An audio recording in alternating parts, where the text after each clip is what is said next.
Alright, magandang araw po sa inyong lahat mga ka-review at welcome back dito po sa ating munting channel Pinas News Review, kung saan re-reviewin po natin ang mga mahalagang balita dito sa Pilipinas. Mga simpleng komento sa mga issue dito sa Pinas. Yan mga ka-review natin, no? At eto nga po, Diyos ko, malaking gulo to. Amerika nag-umpisa na umatake laban WPS Pinas. China nataranta utos Biden. Yan mga ka-review natin. Patungkol po riyan ang ating pag-uusapan, no? Mula po ito kay Pinoy News TV. Yan mga ka-review natin. Nasa description po ang full video link ng balitang ito. Yan, mag-subscribe na po kayo kay Pinoy News TV. Yan mga ka-review natin, ha. At kung bago ka pa lang at di pa po nakapag-subscribe sa ating munting channel, please don't forget to subscribe. At i-click na rin po ang bell notification para updated ka po sa lahat ng ina-upload nating reaction video. Yan mga ka-review natin.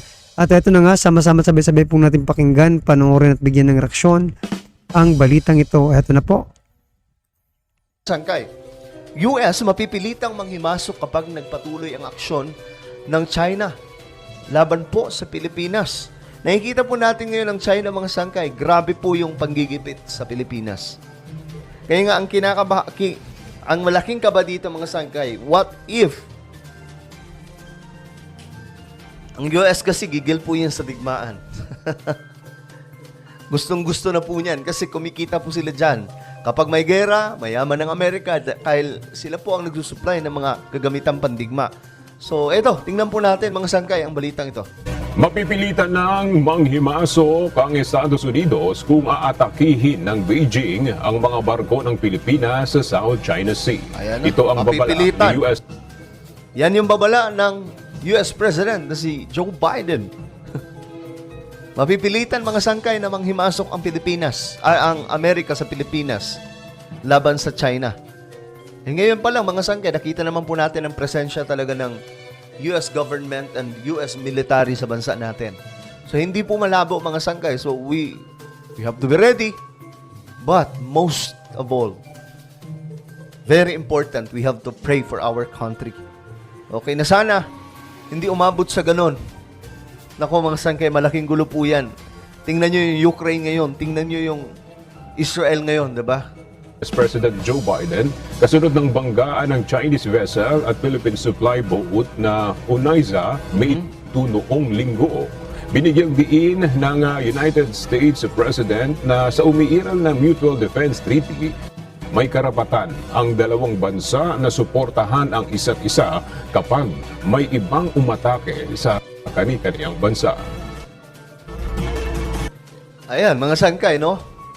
Dahil po sa treaty na yan, dahil po sa connection na yan, mga sangkay, hindi po basta-basta maano yan itong Mutual Defense Treaty. O, panoorin po ulit natin mga sangkay. Bansa na suportahan ang isa't isa kapag may na Mutual Defense Treaty, Yan. may karapatan ang dalawang bansa na suportahan ang isa't isa. May karapatan ang dalawang bansa dahil po sa Mutual Defense Treaty, may karapatan, both side. Philippines and America, alam naman po natin yan mga sangkay, noong World War II. Sino yung kasama natin? US, though ang kasaysayan na yan mga sangkay, ang totoo talaga doon, kaya umatake yung Japan sa atin kasi nandito yung Amerika. Pero lumabas po sa history, parang tayo patuloy ang tinulungan ng US. Pero ang totoo doon mga sangkay, US ang ating tinulungan at nadamay po tayo sa kanilang sigalot laban po sa United States of America and Japan. Kapag may ibang umatake sa kani-kaniyang bansa. I want to be very clear. Yan na. Ito yung mabigat na babala ni Joe Biden. The United States defense commitment to the Philippines is ironclad. The United States defense agreement with the Philippines is ironclad. Any attack on the Filipino aircraft vessel Any attack. So yan mga ka-review natin, siguro ngayon itong si Xi Jinping mga ka-review natin ay nag-iisip na kung ano ang next move nila. Kasi nga 'di ba, pumunta po yung isang opisyal nila sa Amerika para kausapin po yung Amerika. Oh. Tapos nagpalabas po sila ng itong si Mauning naman mga ka-review, nagsalita, no? Yung secretary nila na wag daw makialam ang China O ito na ang sagot ng US mga ka-review. Wag daw makalam ang US dito sa West Philippine Sea. At ito na nga ang sagot no mga ka-review natin. Hindi matitibag ng anumang panunulsol ng China ang kasunduan ng Pilipinas at Amerika. Yan mga ka-review natin no. Talagang delikado rin dito si Xi Jinping mga ka-review. Kasi biruin mo pinakamalakas na bansa sa buong mundo, no? At hindi lang 'yan mga ka-review natin. O for example, hindi kayanin ng US, no? US at Amerika hindi po kayanin. Nako, marami po ang tutulong na bansa. Nandiyan po ang Japan. O, nangako na po sila. Australia at saka yung nakaraan, no? Czech Republic. Ano pa? Marami pang iba na 'di ba nangangako na tutulong nga sa Pilipinas mga ka-review natin kapag nagkaroon ng giyera no sa pagitan ng Pilipinas at China. Nako, kung ako ngayon yung kayo mga ka-review natin, for example lang kayo si Xi Jinping. Ano kaya ang inyong nararamdaman dito? At eto pa ang mas malupit mga ka-review natin. 50% no ng military ni Xi Jinping mga ka-review natin ayaw na magkaroon ng giyera dyan sa South China Sea mga ka-review natin. So paano ba yan mga ka-review natin? Isa na lang po ang ninyo paraan no mga ka-review natin. Palitan nyo na po si Xi Jinping mga ka-review bilang inyong mga pinuno, di ba? Para maging matiwasay na ang South China Sea, West Philippine Sea, no mga ka-review natin. Patahimikin nyo na yan, di ba? Para at least maging safe din kayo kasi kayo nga, di ba, mga Chinese na soldier, mga ka-review natin Diba? Ayaw nyo rin ng gera. Kasi alam nyo, pag pumutok talaga ito, mga ka-review natin, kawawa rin sila mga ka-review natin sa dami ng tumutulong sa atin ngayon. Di ba? Mauutak din itong mga army na ito. Sana lang pakinggan ng kanilang presidente, no? Sana lang pakinggan ni Xi, no, mga ka-review. Para maiwasan kung ano man ang dapat nating iwasan yan, no? Okay? Sa Filipino aircraft, kahit na anong Filipino aircraft, pakinggan nyo mabuti mga sangkay. Any attack on the Filipino aircraft vessels or armed forces will invoke our mutual defense treaty. Yun ang malaking warning mga sangkay. Nung nabasa ko nga po ito, naku po, mabigat itong warning ng US. Dahil just in case na mayroong kahit na ano mga sangkay na magawa ng China, tutulong ng buong puwersa ang United States of America. Kaya nga lang mga sangkay, alam po natin yan, nadamay po talaga tayo dyan, just in case. So, kaya dapat po tayo mga kababayan, mga kapatid, mga sangkay, magsama-sama tayong ipanalangin ang ating bansa. Alam naman po natin, ang bansa po natin, tayo po ay Christian nation. Naniniwala po tayo na kikilos ang ating Panginoon each time that we pray, di ba? So let's pray for our country. Lumalala po itong tension Kaya nga po, itong banta ni Joe Biden, mabigat po itong mga sangkay. Bakit? Nakita po kasi ng buong mundo ngayon na ang China is very, very aggressive against our country pagdating po sa West Philippine Sea. May ako mga sangkay, but for me, in my own opinion, hindi po makikipagdigma ang China kasi masasayang po yung kanilang pinaghirapan sa pagpapalago ng kanilang ekonomiya dahil nasa momentum sila ngayon.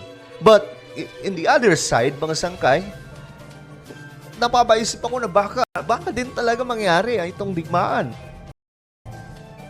Kasi sa mga nakikita natin ngayon, let's all pray for our country, mga sangkay. With the Philippines. Ngayon, ito pa nga po ang balita. China inalis na daw bilang fund source sa Mindanao Railway Project. Ibang funding options iminungkahi. So, talagang winawalis na po ang China ang mukha ng China ngayon sa Pilipinas? Naniniwala si Senator Grace po na hindi dapat makaapekto sa iba pang infrastructure projects ng Pilipinas ang pagtatanggal sa China bilang funding source sa Mindanao Railway Project. Ayon kay Senator po na siyang chairperson ng Senate Committee on Public Services, matagal nang nagiging sanhi ng delay ang Chinese banks sa loan applications ng Pilipinas dahilan para mabinti ng ilang proyekto ng gobyerno. Bagaman nakakaengganyo ang pagkuha ng loans para sa infrastructure projects, malaki ang interest rates na maaaring makaapekto sa bansa sa hinaharap. Hinimok din ni Senator po ang gobyerno na maghanap ng iba pang funding options mula sa ibang bansa at international agencies. Ganoon din ang pagkuha sa pribadong sektor na mas may kakayahang pabilisin ang infrastructure development sa bansa. So yan mga ka-review natin, no, talagang tinatanggal na nga ang anumang koneksyon, no, transaction dito sa China mga ka-review natin. Para at least maging 'di ba, safe naman ng ating bansa mga ka-review natin, 'di ba? At ito na nga mga ka-review, gaya nga ng sabi kanina ni Sangkay Jan mga ka-review. Hindi po talaga makikipaggera ang China, no, mga ka-review sa atin. Dahil nga nandito yung US mga ka-review, no. Ang naisip ko bigla mga ka-review, no, nung sinabi yun ni Sangkay Jan. Paano kung 'di ba kasi medyo agresibo din dito yung yung US mga ka-review natin. At sinabi nga kanina na negosyo ng US ang ito opinion lang ito mga ka-review, wala tong opinion lang, okay? Ng simpleng tao, 'di ba? Patuloy po natin, no. Naisip ko po na baka maging 'di ba kasi agresibo din dito yung yung US. Paano kung US po ang magsimula ng gera mga ka-review, 'di ba? Tapos palabasin lang na talagang hinaharas tayo. Diyan sa anyway, hinaharas naman tayo. Ang ibig mong sabihin, talagang 'di ba? For the second time, 'di ba? Talagang ganun ba? Binabangga or hinaharas tayo diyan. Palabasin lang ng US mga ka-review para sila ay makapagsimula ng isang gera. Posible kaya yun mga ka-review? Well, anyway mga ka-review, opinion lang naman po natin yan, alright? Alright mga ka-review natin, ano man po ang inyong reaksyon dito sa naging balitang ito? Diyos ko, malaking gulo to. Amerika nag-umpisa na umatake sa laban sa WPS. Yan Pinas, China, nataranta utos, Biden. Yan mga ka-review natin. Mula po yan kay Pinoy News TV. Nasa description po ang full video link mga ka-review natin. Subscribe nyo na po, Pinoy News TV yan mga ka-review. At huwag din po kalimutan mag-subscribe. Kung di pa po kayo napag-subscribe dito sa ating munting channel, please don't forget to subscribe. At i-click na rin po ang bell notification para updated po kayo sa lahat ng ina-upload sa ating reaction video. Yan mga ka-review natin. Maraming salamat po.